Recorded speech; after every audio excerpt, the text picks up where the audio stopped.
나라를 위해서 기도 아주 많이 하시는 분이 꿈을 꾸셨는데요. 저한테 메시지를 보내주셨습니다. 북극성이 빛을 잃고 깜깜해지는. 근데 그게 한반도에서 벌어지는 것을 꿈꾸신 거예요. 김정은이 제거되는 것으로 감동이 왔다고 하시더라고요. 한반도에 돌파가 일어난다. 아니 뭐 기도 안 하는 분이 그러면은 뭐 개꿈일 수도 있잖아요.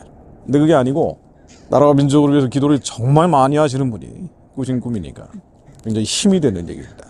김정은 정권이 제거되고 김일성 38,000 우상들이 사라지는 거죠. 하나님은 한순간에 역사하시기 때문에 헤롯이 죽을 때도 한순간에 죽었어요. 사도행전 12장 23절로 헤롯이 영광을 하나님께로 돌리지 아니한 고로 주의 사자가 고치니 충이 먹어 죽으니라. 자, 근데 그 다음에 뭐라고 나오는 거 아니에요?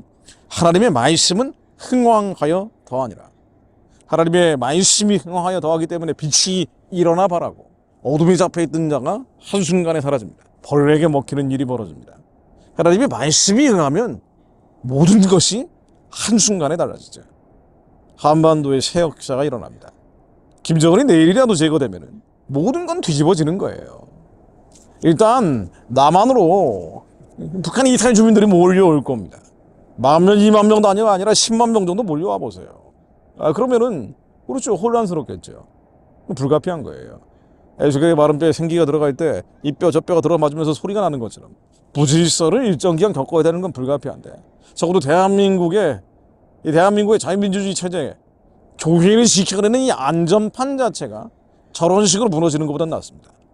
젠더 개념을 헌법에 집어넣는 말도 안 되는 억지 궤변이 현실되는 것보단 낫습니다. 그렇게 교회가 해체돼 버리는 것보단 훨씬 나아요. 앉아서 죽는 것보다 주님의 뜻대로 죽기 위해 싸우다 사는 것이 맞습니다. 평양의 우상체제가 무너지고 남한에 북한 난민들이 내려오면요, 일정 기간 오는 거예요. 영원히 살지도 않아요. 겁먹지 마세요. 그 통일비용 과장하는 자들이 그렇게 얘기하는데 통일의 편익이 훨씬 많죠. 그런데 일정 기간 남한에 몰려올 때 거짓대처럼 몰려다닌다고 남한 사람들이 싫어하는데 그렇게 생각할 필요가 없습니다. 강력한 반공 세력들이 만들어집니다. 이들이 대한민국의 항체가 됩니다. 김일성, 김정일 말만 나와도 발끈할걸요. 게다가 공산주의, 사회주의, 유불론적인 질서 얼씬하지 못하게 됩니다.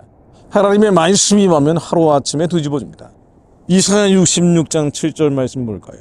시온은 구로하기 전에 생산하며 고통을 당하기 전에 남자를 낳았으니 이러한 일을 들은 자가 누구이며 이러한 일을 본 자가 누구이뇨? 나라가 어찌 하루에 생기겠으며 민족이 어찌 순식간에 나겠냐? 그렇죠. 여러분들 그렇게 생각하죠. 저도 그렇게 생각합니다. 어떻게 하루아침에 그게 되겠어? 그러나 시온은 구로하는 즉시에 그 자민을 순산하였도다. 영적인 잉태, 영적인 출산, 성경에 나오는 하나님의 거룩한 역사는 하루아침에 일어나는 거예요. 대한민국이 자유민주주의 국가가 될 거라고 누가 생각을 했겠어요? 광복 이후에 여론조사하면 자유민주주의가 뭔지도 모르고 다 같이 너무나 쓰죠. 한국 사람들은 공동체의식이 강하니까 사회주의가 훨씬 더 여론조사가 높게 나왔다는 거 아니에요. 그런데 하루아침에 자유민주주의 국가가 된 겁니다. 한 사람에게 기름 부어서 1000만 명이 둘러싸서 안 되라고 얘기하고 있을 때 그 한 사람을 통해서 하나님이 역사하십니다. 하나님의 노예하온 이들, 이것을 하나님의 기이한 사적이라고 부르는 거예요. 우리가 하나님의 기이한 사적을 전해야 되는데 전하지 않았기 때문에 지금 이런 일들이 벌어지고 있는 거죠. 하나님은 시온으로 하여금 구로하는 즉시에 그 자민을 순산하게 하시는 분입니다. 대한민국은 영적인 잉태기간이라고 볼 수 있어요. 선교하는 제사장적 사명을 가진 나라가 되기 위해서 지금 수택이 되어 있는데 하나님은 한순간에 구로하는 즉시 그 산통을 겪는 듯이 출산케 하십니다. 여호와께서 가라사대 내가 임산케 하였은즉 해산케 아니하겠느냐? 내 하나님이 가라사대 나는 해산케 하는 자인즉 어찌 태를 낳겠느냐 하십니다. 북한의 해방과 구원이라는 마음을 마른 게 바로 잉태한 거지. 이스라엘 90기를 예비하기 위해서 빨리 저 땅을 자유케 해야 되는데, 복음화해야 되는데, 그 마음을 받은 자들이 있기에 주님께서 우리를 잉태케 하셨기에 출산케 하실 겁니다. 하나님은 이 민족 위에 응하실 거예요. 우리는 준비하면 돼요. 두려워하지 않고 겁먹지 않고 이 세상 풍조에 요동치 않고 꺼지지 않는 불로 재단의 불이 꺼지지 않도록 성신의 기름 부으심이 사라지지 않도록 말씀과 기도로 거룩해지면 됩니다. 우리 하나님의 나라가 먼저 이루어지도록 조기성애로 기도해야 돼요. 하나님의 나라 여기 있다 저기 있다 하지 못하려니 우리 안에 이루어지는 성령님 안에 의와 평강과 희락의 나라. 상황에 따라 요동치지 않고 환경에 따라 흔들리지 않고 예수 그리스도 안에서 항상 기뻐하고 범사에 감사하는 자들. 하나님의 나라가 우리 안에 이루어지면 주님께서 말씀으로 한반도에 임하셔서 북한의 우상 숭배의 진은 무너집니다. 우리가 불의 군대로 준비돼야 됩니다. 불의 군대가 돼야 돼요. 레위기 6장 12절요. 제단의 불을 꺼뜨리지 않는 말씀이 나오죠. 단 위의 불은 항상 피어 꺼지지 않게 할지니 제사장은 아침마다 나무를 그 위에 태우고 번제물은 그 위에 버려놓고 화목제의 기름을 그 위에 살을 찌며 불은 끓이지 않고 단 위에 피어 꺼지지 않게 할지니라. 우리는 제단입니다. 하나님의 제단이에요.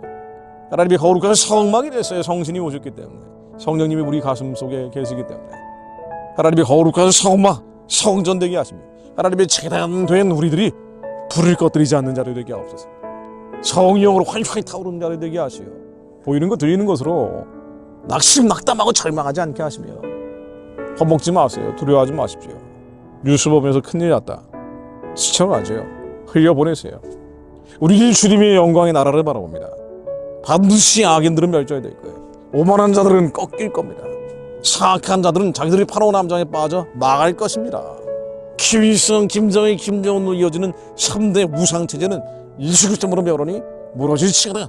그와 연결되어 있는 자들, 주사파를 대한민국 무너뜨리기 위해서 발악하고 있는 자들, 친북파들, 친중파를 예수 그리스도로 멸하니 그 사악한 괴계는 무너질지어다. 망할지어다. 완전히 끝장날지어다. 저리 말씀으로 임해 주옵소서. 이 민족 위에 말씀으로 임해 주옵소서. 낮에도 부르짖고 밤에도 잠잠치 않는 자들이 여기 있사오니 하나님 믿는 대로 역사해 주시오. 아히도벨의 괴계가 무효화되게 하옵소서. 주님께서 이 나라의 제단을 지키시며 준비된 불의 제단들로 하여금 하나님이 기쁘신 뜻을 이루실 것을 믿습니다. 예수 그리스도 이름으로 기도드립니다. 아멘. 내가 낮에도